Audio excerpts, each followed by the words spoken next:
Hospital હોય, school હોય, college હોય, એની અંદર હવે ગવર્મેન્ટ એક એનઓસી મસ્ટ બી નેસેસરી થઈ ગઈ છે. એનું નામ છે ફાયર એનઓસી. તમે ભવિષ્યમાં કોઈ બિઝનેસનું કોઈ આવું કોમ્પ્લેક્સ બનાવશો, કોઈ હોસ્પિટલ બનાવશે, કોઈ સ્કૂલ બનાવશે, તેમાં તમારે પહેલું આ લગાવેલું છે તો જ ગવર્મેન્ટ પરમિશન આપશે. અત્યારે રિક્વાયરમેન્ટ પહેલી એનઓસી ફાયર એનઓસી થઈ ગઈ છે. અને નહીં લો અને ના અચાનક ના કરે નારાયણને કંઈ કામ એવી કોઈ હાદસો થયો અને કંઈ જે પણ નુકસાની થઈ શારીરિક, માનસિક કે કોઈ પણ ડેથ થયા, તેનો જવાબદાર પર્સન જે વ્યક્તિનું નામ હશે ઓનર એના માથે આવશે. હવે આના વિશે થોડી ઘણી આપણે આજે ચર્ચા કરવાની છે કે તમને ખબર હશે કે ભાઈ કોઈ જગ્યાએ આગ લાગે. હવે આગ તો ઘણા બધા પ્રકારની હોય, પણ અહીંયા કાગળના આગની અથવા કોઈ કંપનીમાં આગ લાગી એ આગની વાત છે, બીજી આગની કોઈ વાત થઈ રહી નથી. સાયન્સવાળા છો એટલે સમજી જશો હું શું કહું છું. હવે આગ લાગે તો આપણે કયો વાયુ એને ઓલવવા માટે વપરાય છે ખબર છે?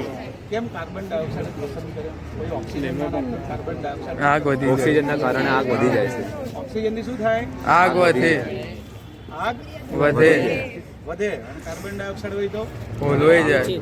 તો કેમ નાઇટ્રોજન ના નાખ્યો ને કાર્બન ડાયોક્સાઇડ જ નાખ્યો?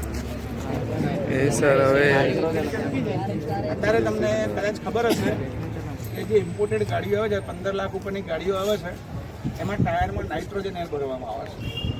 કંપની તો નાઇટ્રોજન એર કહે છે, પણ આપણે તો જે હોય નાખી દઈએ છીએ, ચાલી જાય છે. એ નાઇટ્રોજન એર નાખવાનું શું કારણ છે ખબર છે? કેમ નાઇટ્રોજન એર નાખવાનું? એકને ખબર છે કે બંને ક્લાસના છોકરાઓ છે, ગાડીના ટાયરમાં નાઇટ્રોજન હવા ભરવાનો આગ્રહ રાખવામાં આવે છે. What is reason behind it? ભૂલ હોય તો છૂટ છે, બરાબર?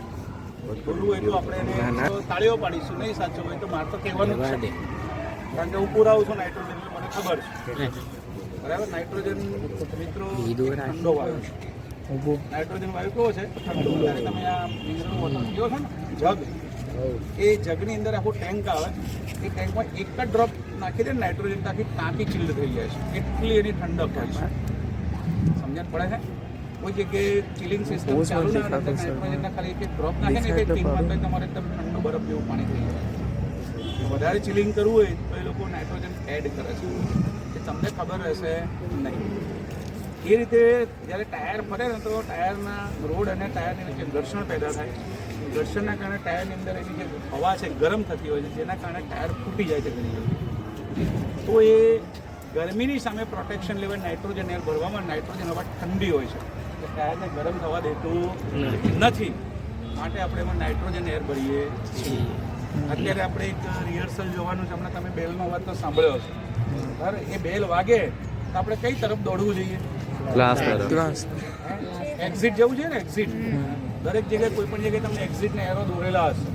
બસ હોય ને એમાં એક્ઝિટ વિન્ડો હોય છે, બરાબર? અત્યારે નેસેસરી બસની અંદર પણ તમને આવી ફાયરની બોટલ કંડક્ટરના સીટની આજુબાજુ ડ્રાઈવરના કેબિનમાં જોવા મળશે, જોજો, બરાબર?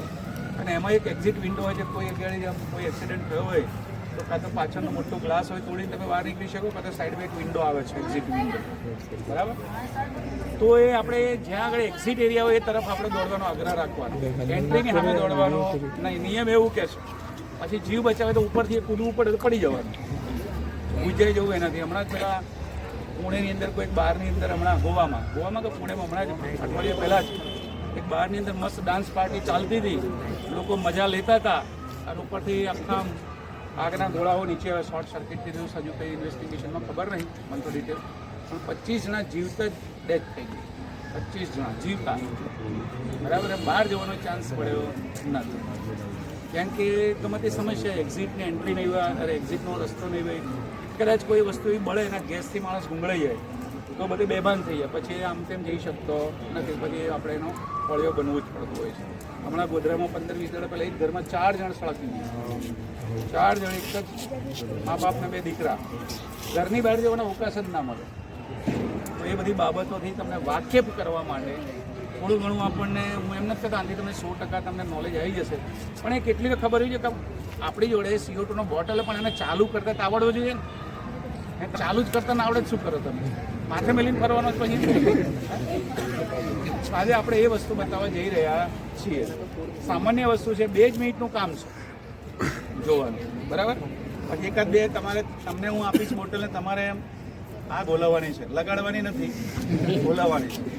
બરાબર ભાઈ? 2-4 ફોટો લેજો, બધી વિડીયો ના ઉતાર. આમ ગ્રુપ ફોટો લેજે. આ તો આપણે પેલી ફાઇલમાં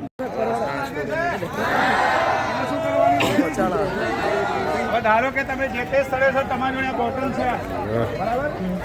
આ બોટલ છે, એનો લોક આવે. પહેલા તો લોક તમારે તમામ પુશ નહીં થાય. ત્યાં લોક છે. આ પિન કરવા માટે એનું લોક પહેલા રિમૂવ કરવું પડે. આ રીતે આ પુશ થઈ ગયું, પછી આમ પકડવાનું આ રીતે.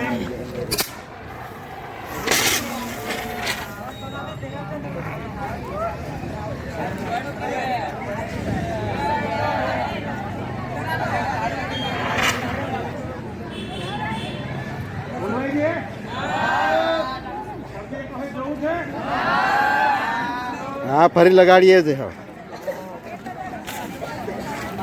અલા ઉતરી રહ્યો ને હવે ચાલુ છે ને? હા ચાલે છે. ચાલુ છે ને? નીચેનું રાખો છે, મેન દેખાડો એમ રાખો એમ.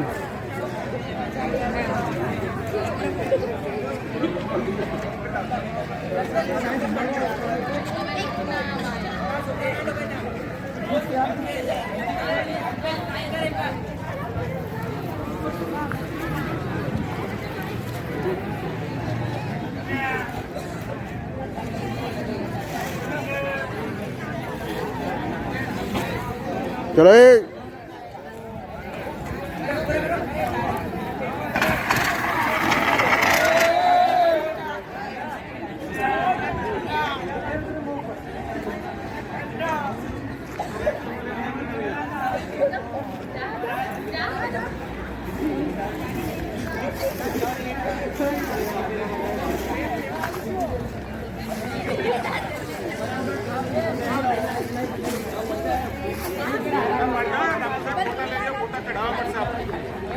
अरे हाँ कैमरा बंद कर दो रे, कैमरा बंद कर दो.